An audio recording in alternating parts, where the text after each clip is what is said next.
On a plain shrouded in the mist of a June morning in 1314, history pauses to witness a duel that encapsulates everything. An English knight, Sir Henry de Bohun, is an apparition of polished steel mounted upon a massive war horse, a mountain of muscle and fury. He lowers his heavy lance, aiming with absolute certainty, for his target seems an easy prey. A lone man on a much smaller steed, armed not with a knight's lance, but with a simple battle axe. This is not merely a clash between two men. It is the arrogance of an empire concentrated on the point of a lance, charging against the indomitable determination of a fugitive king. In this instant, on this waterlogged field outside Stirling Castle, more than the lives of two warriors will be decided. The fate of a nation will be sealed. De Bohun's advance is an insult of steel, a display of contempt by the most powerful army in Europe. To the English, the Scots before them are not an army, but a rabble of rebels led by an excommunicated traitor. The knight's charge is not an act of war. It is a symbolic execution, designed to break the Scots' morale before the true battle even begins. For the Scottish ranks, the moment is one of paralyzing terror. They watch as their king, the last symbol of their struggle for freedom, faces almost certain annihilation. It is the image of their own struggle, outmatched in arms, in numbers, and in resources, facing a seemingly invincible giant that has come to crush them. But the history to be written on this battlefield will not be one of brute force, but of cunning intellect. Robert the Bruce did not defeat England in a fair fight. He lured it into a death trap of his own design. He understood he could not win by meeting English power on its own terms. Therefore, he meticulously chose the ground and prepared it with hidden pits and sharpened stakes, deliberately neutralizing England's two greatest weapons, its fearsome heavy cavalry and its lethal longbowmen. In doing so, he forced the most formidable army in Christendom to fight in a nightmare scenario, on Scotland's terms, transforming their overwhelming strength into a chaotic and fatal weakness, and setting the stage for one of the greatest upsets in military history. At the heart of the Scottish resistance stands a figure forged in the fire of adversity, King Robert the Bruce. He is not a monarch seated on a golden throne, but a fugitive king, excommunicated by the church and hunted like an animal for years by the English. He has known defeat, betrayal, and despair, but his will has hardened like the steel of the Highlands. Now he is cornered. Stirling Castle, the last great stronghold in Scottish hands, is under siege, and Bruce has sworn to face the English army in open battle to relieve it. His emotional state is that of a man who has wagered his life, his soul, and the future of his nation on a single desperate roll of the dice. For him, there is no retreat, no surrender. There is only victory or total annihilation. His army is a reflection of his own cause, outnumbered but indomitable in spirit. He musters between 6,000 and 10,000 men, a modest force compared to the English host. The vast majority are infantrymen, common men, farmers, shepherds, and artisans, armed with long wooden pikes and an unshakable faith in their king. Their primary combat tactic is the schiltron, a formidable hedgehog formation, a circular phalanx of spears presenting a wall of steel points in every direction, almost impenetrable to cavalry. They fight not for gold or glory, but for something far more primal, the survival of Scotland as an independent nation. It is an army defending its homes, its freedom, and its outlaw king. Advancing against them is the personification of imperial power, King Edward II of England. He is a man living in the shadow of his father, the legendary Edward the First, known as the Hammer of the Scots, desperate to forge his own reputation and crush the rebellion. Once and for all, Edward II has assembled the largest army ever to invade Scotland. His mindset is one of absolute imperial arrogance, a blind confidence that brute force and the divine right of his crown are sufficient to wipe the Scottish rebels from the map. He despises Robert the Bruce as a traitor and utterly underestimates the fighting ability, intelligence, and determination of the nation he has come to subjugate. The English force is a spectacle of medieval military might. Between 20 and 25,000 men march under the banner of the Three Lions, a professional and well-equipped army. Their spearhead is over 2,000 heavy knights, the armored elite of Christendom, a shock force considered the most fearsome in Europe, capable of shattering any infantry line. Alongside them, thousands of Welsh archers wield the longbow, the most devastating projectile weapon of the age, capable of unleashing a rain of death that can tear enemy formations apart before they even reach combat. For Edward II, victory is not a possibility. It is a mathematical certainty. He has not come to fight a battle. He has come to hold an execution. The chessboard for this final confrontation is chosen not by the English king, but by the Scot. Bruce draws up his lines on the field south of Stirling Castle, a terrain cut through by a winding stream known as the Bannockburn. The area is a natural trap, a mix of marshland, dense woods, and steep banks. Bruce, a master of terrain, understands this landscape is poison to England's main asset. The soft, boggy ground would nullify the power of the heavy cavalry's charge, causing the massive war horses to become mired in the mud, and the narrow battlefront, constrained by the woods and the stream, would prevent the English army from deploying its overwhelming numerical superiority. The battlefield itself becomes Bruce's deadliest weapon, a silent ally waiting to swallow English arrogance. But Bruce does not rely on nature alone. He enhances it with human ingenuity. On the old Roman road the English army would inevitably use to approach his position, he orders his men to undertake an exhausting and secret task. Hundreds of pits, the depth of a man's knee, are dug into the ground. These traps, known as pots, are then cleverly covered with branches and turf, making them invisible to an untrained eye. The objective is diabolically simple, not to stop the cavalry charge, but to shatter it. The war horses, galloping at full speed, would break their legs in the hidden holes, throwing their armored riders to the ground and turning the most feared charge in Europe into a chaos of broken bones and panic before a single Scottish spear came into play. On the afternoon of June 23rd, the English vanguard arrives on the field. Mounted on a small palfrey and armed only with a battle axe, Robert the Bruce inspects his lines, a solitary figure against the approaching tide. From the English ranks, a knight named Sir Henry de Bohun recognizes him. Seeing an opportunity for eternal glory and to end the war in a single stroke, he lowers his heavy lance and spurs his massive warhorse into a thundering charge. The duel is the battle in miniature, the armored might of an empire against the determination of a fugitive king. The entire Scottish army holds its breath, watching their king face almost certain death. Bruce does not flee. With a calm that seems supernatural, he waits until the knight is about to impale him.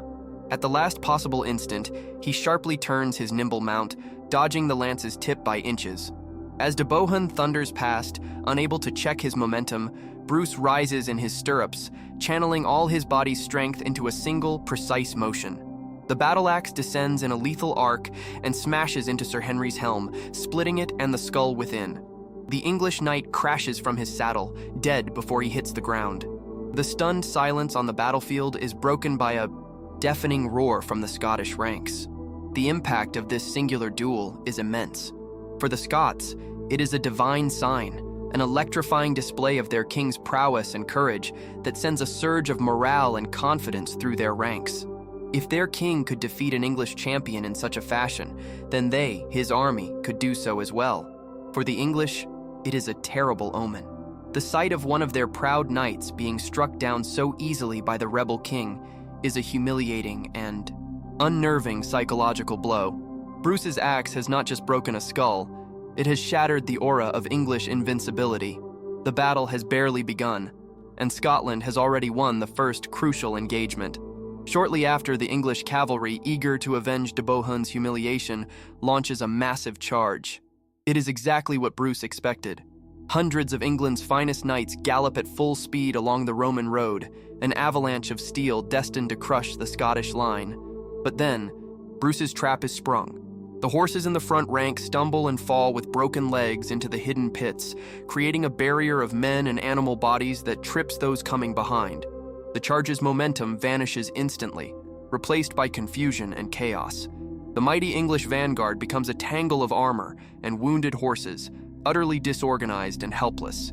The knights who manage to avoid the pits find themselves on the marshy ground Bruce had chosen. Their heavy war horses sink into the mud, losing all speed and becoming easy targets. It is then that they meet the Schiltrons. The Scottish formations hold firm, a wall of pikes nearly 5 meters long that no horse will dare to charge.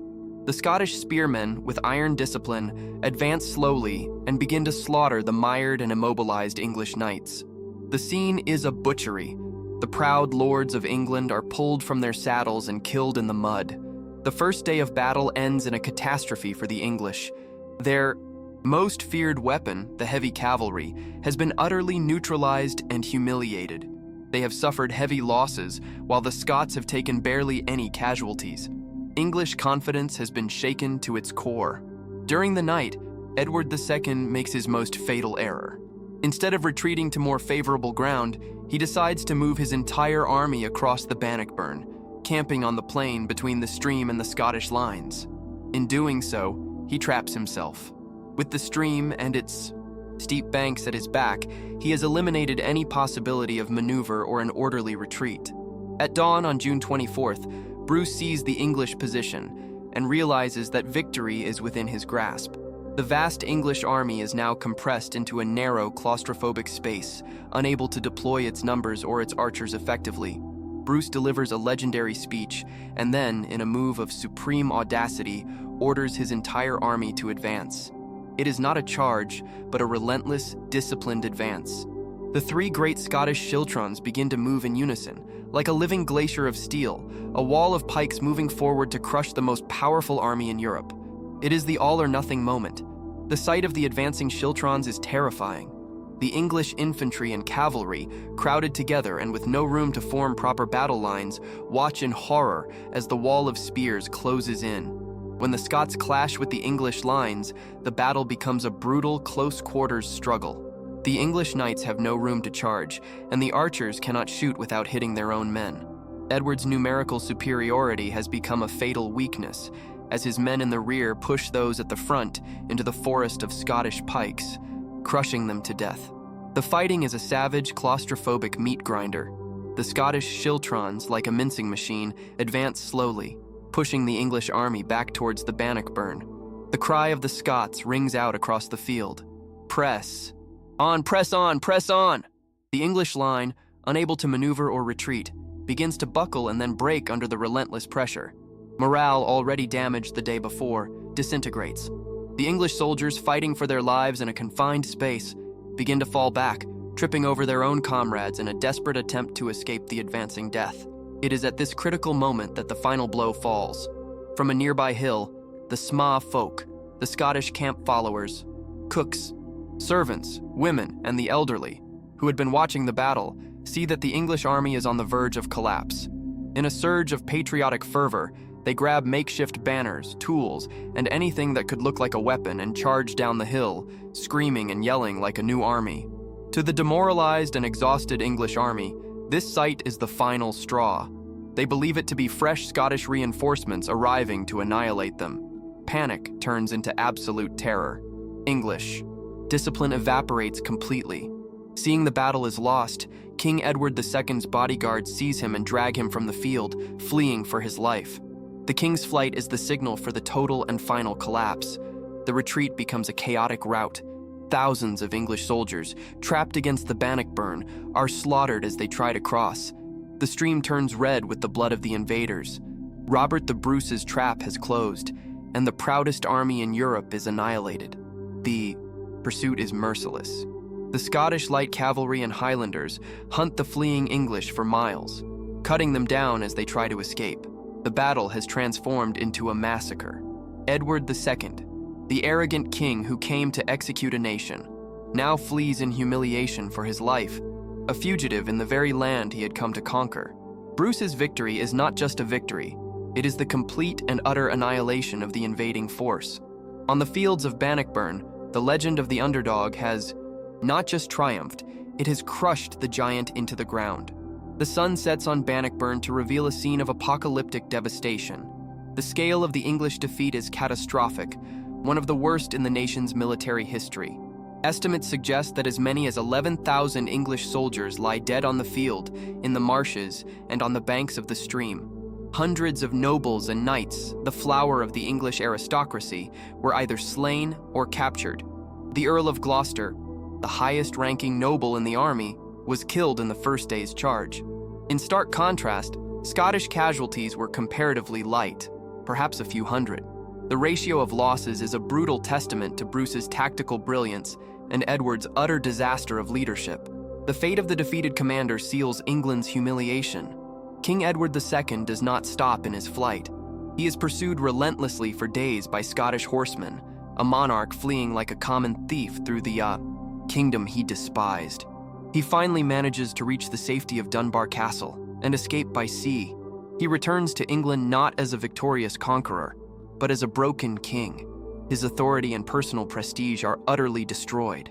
The defeat at Bannockburn will haunt him for the rest of his reign, fatally weakening his position and ultimately contributing to his deposition and gruesome death years later. The immediate aftermath of the battle transforms Scotland. The land, which for years had been a ravaged battleground, is now free of invading armies. The myth of English invincibility has been shattered forever. The immense booty captured from the English camp, including Edward's royal treasury, enriches the Scottish nation overnight. But most important is the capture of so many high-ranking nobles. These men represented not only England's military power, but also an enormous source of wealth through their ransoms, a weapon Bruce would use with consummate skill in the years to come to fund the continuation of the war and the rebuilding of his kingdom.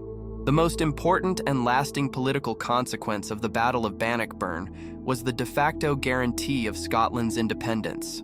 Although the war with England would continue intermittently for another 14 years, the victory was so crushing and the English defeat so complete that they could never again assert their dominance over Scotland in the same way. Bannockburn destroyed England's military capacity to occupy the country and broke the political will to continue a war of subjugation on such a grand scale. The battle ensured that Scotland would remain an independent and sovereign kingdom for nearly 400 years, until the Union of the Crowns in 1603, which was a union of equals, not a conquest. Over time, Bannockburn transcended its military importance to become the foundational myth of Scottish national identity. It became the nation's defining moment, the tangible proof that a small but determined people fighting for their freedom could defeat an oppressive tyrant, no matter how overwhelming the odds. The battle became embedded in the Scottish soul, an eternal symbol of resistance, courage, and the triumph of the human spirit over tyranny. It is sung in songs, told in poems, and commemorated as the day Scotland, against all odds, forged itself on the field of battle. The victory immortalized Robert the Bruce, transforming him from a fugitive and excommunicated king into the figure of a national savior, the greatest of Scotland's monarchs. His leadership, his tactical genius, and his unyielding perseverance in the face of adversity became the personification of the Scottish spirit. He became the warrior king who secured his people's freedom. A figure comparable to William Wallace, but one who, unlike Wallace, succeeded in his ultimate goal. His legacy is not just that of a great general, but of a statesman who laid the foundations for a stable and independent Scottish kingdom that would endure for centuries. The echo of the victory at Bannockburn resonated in the halls of European diplomacy. 6 years after the battle, in 1320, the Scottish nobility, with the authority the victory bestowed upon them, drafted the Declaration of Arbroath. This document, a letter to the Pope, is one of the most eloquent and famous declarations of independence in history. It asserted Scotland's antiquity and sovereignty and declared that they would fight for freedom as long as but 100 of us remain alive. This powerful philosophical assertion of Scottish nationhood was the direct consequence of the physical victory won with blood and steel on the fields of Bannockburn, translating military triumph into an immortal political principle.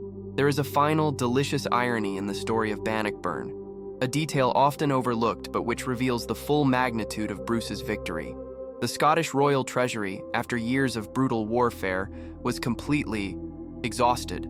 The nation was bankrupt. However, the capture of hundreds of English nobles and knights on the battlefield proved to be a financial windfall.